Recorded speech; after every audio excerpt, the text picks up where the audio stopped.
Hello, everyone. Welcome back to our Bible study. We are in Job chapter 26 today. Go out on our website if you haven't already and download our PDF for it today, or maybe you just prefer to look at it on the screen. Either way works, but on the website, they're free PDFs that you can download and save to your computer and use to teach somebody else or share with your church or something like that. So those are available if you ever want them. Oh, I did want to give a shameless plug before we begin. My wife has been working really hard on one of her businesses. She is a functional medicine practitioner, and she offers a membership, or has a membership with a lot of great information on it about health, about Christian living, integrating Christian living with Christian health, and how those two, work in harmony. And she's been working hard on that, and she I think, offers something unique in that she's trained in conventional medicine as a nurse practitioner and also as a functional medicine practitioner. And so that's unique in a couple ways. Not many people have both of those perspectives. And also she works under like a Christian framework. So if you've ever been around or spent any time researching the functional health world, a lot of times it's a little, got a lot of new age influence, kind of. We say it's woo-woo, some woo-woo ideas. Well, she offers something unique in that she brings the Christian perspective and views the body through a Christian perspective instead of some of that non-Christian, almost pagan viewpoint. So if you're interested in any of that, she works a lot with Christian women, and there will be a link down in the description. So that's my plug for today. Now, Job 26.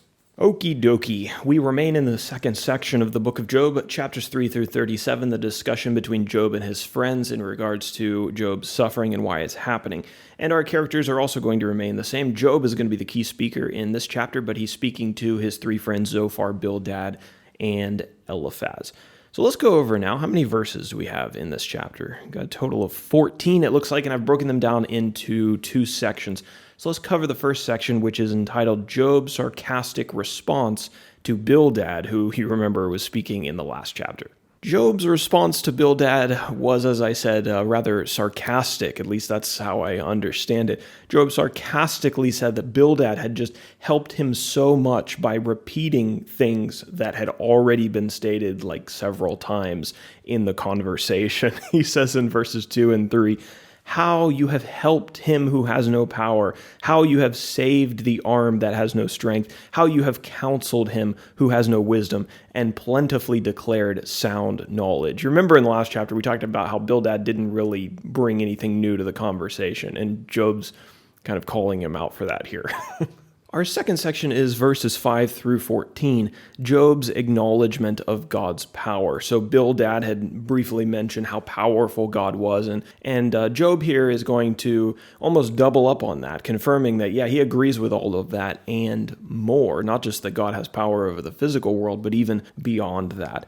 So having pointed out the valuelessness of Bildad's words, Job goes on to show how little he actually needed that information because he already believed it. With his next few words, he showed that he believed that God's power wasn't just limited to the physical, observable human world, but also to places and things that humans can't observe, that only God has control of, and even into the spiritual realm as well. He said that God had power over the dead and over the grave, that he set the earth in its place and stretched the heavens over it, that he bounds up water in the clouds and uses them to irrigate the earth, that he controls physics or the pillars of heaven that held the world together, that he calmed the seas with his voice, and he humbled the proud one who, if you have the ESV, and I think some other translations have this as Rahab, and that's a really interesting word to look into, but I believe it translates literally as the proud one, so God's humbling the proud. That's a word study that will take you longer than 5 minutes if you want to go down that rabbit hole.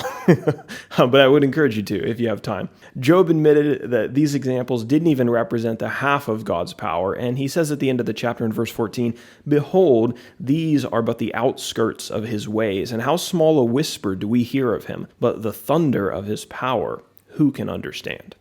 All right, so this brings us to our application, and I will admit, this is a little bit of a soapbox, but I'm not going to stay on it for too long. This is one thing that bugs me somewhat regularly, or it has in the past. The application is this, and it comes from the things that Bildad said that weren't of value. You can reach a point where repetition loses its worth. Bildad really should have just remained quiet instead of speaking in chapter 25. The least that he could have done was come up with something that could have added value to the conversation, but he didn't. Instead, he just repeated something that everyone already knew and that essentially wasted everybody's time. Repetition has its value. I think we all realize that. But we can reach a point when we've repeated something so many times that another repetition becomes nearly valueless and essentially waste people's time. And this is something to consider in your personal Bible study. Sometimes we end up doing topical studies. We study the same stuff, same topics, same verses all the time when really we probably should be moving on to something new. And also for those of us who teach in churches. For this application, I want to speak to those who teach publicly in churches. It's very easy to get into the habit of teaching on the same topics repeatedly. This may be for a couple reasons. It may be because you've already studied those topics and it takes less time to prepare a new lesson. You can just kind of frame it up differently. Or because these topics are key points of your beliefs that distinguish you from the world around you or maybe other denominations. And one thing that I've very often heard when you get a preacher or a teacher who gets up and he's going to present a lesson on something that people have heard a million times, he often justifies it by reading a verse like 2 Peter chapter 1 and verse 12. Maybe you know this one. Maybe you've heard it as a congregant in a congregation, where Peter tells the church that he's going to remind them of things that they already know. And then the teacher or preacher says, well, it's always important for us to hear another lesson on such and such. But there is absolutely a point at which repetition loses its value. Your congregation, especially if it's full of semi-mature Christians, probably doesn't need to hear 5 or 10 sermons a year on the exact same topic. Bible class teachers don't need to be making the same points time and time again to the neglect of giving their students something new to chew on. There's such a thing as repetition to a fault that leads to stagnation. And the Word of God is so vast, so deep. There's so much material to cover. There's no reason why we need to be beating or stating points to, what's that term, to ad nauseum, right? To the point where they're not really giving value to anyone, even though we're pretending that they are.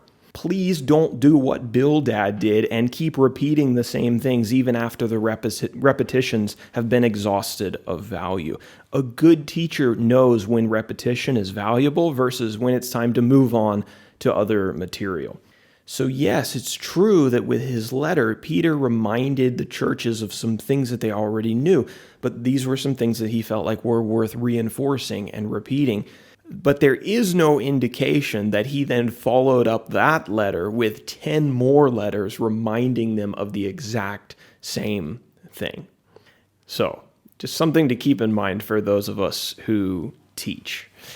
I'll get off my soapbox now, and that's all I have for today. That's our study in Job chapter 26, and Lord willing, we'll be back tomorrow to hear more from Job in chapter 27.